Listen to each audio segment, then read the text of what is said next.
আসসালামু আলাইকুম ওয়া রাহমাতুল্লাহি ওয়া বারাকাতুহু। সুপ্রিয় দর্শক শ্রোতা ভাই ও বোনেরা, আজকে আপনাদের সাথে শেয়ার করব সুবহানাল্লাহি ওয়াল হামদুলিল্লাহি ওয়া লা ইলাহা ইল্লাল্লাহু আল্লাহু আকবার।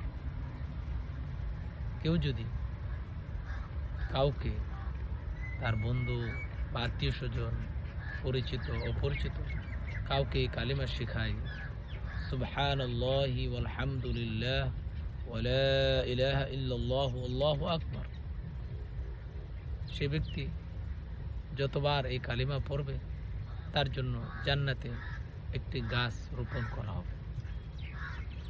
তদ্রূপ আপনার জন্য এই গাছ জান্নাতে রোপণ করা হবে যদি আপনি কাউকে এই কালিমা শিখান, এই কালিমার ফজিলত শোনান, সুবহানাল্লাহি ওয়াল হামদুলিল্লাহি ওয়া লা ইলাহা ইল্লাল্লাহু আল্লাহু আকবার।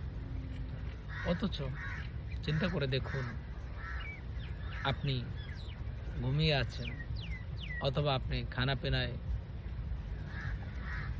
মগ্ন আছেন অথবা আপনি কাজে কর্মে ব্যস্ত, কিন্তু যাকে আপনি এই কালিমা শিখিয়েছেন সে যতবার পড়বে ততবার তার জন্য জান্নাতে একটি গাছ রোপণ করা হবে।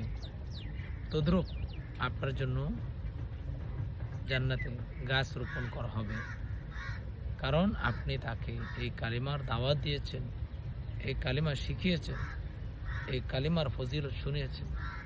এজন্য চিন্তা করুন, মানুষকে যদি কোনো ভালো কিছুর দাওয়াত দেন, তারা যদি তার উপর আমল করে, ভালো কাজ করে, আপনিও অনুরূপ সওয়াব পুরস্কার পাবেন ইনশাআল্লাহ। আল্লাহ সুবহানাহু ওয়া তাআলা আমাদেরকে নিজে উত্তম কাজ করার তৌফিক দান করুন এবং অপরকে উত্তম কাজ, নেক কাজ দাওয়াত দেওয়ার তৌফিক দান করুন। আমিন।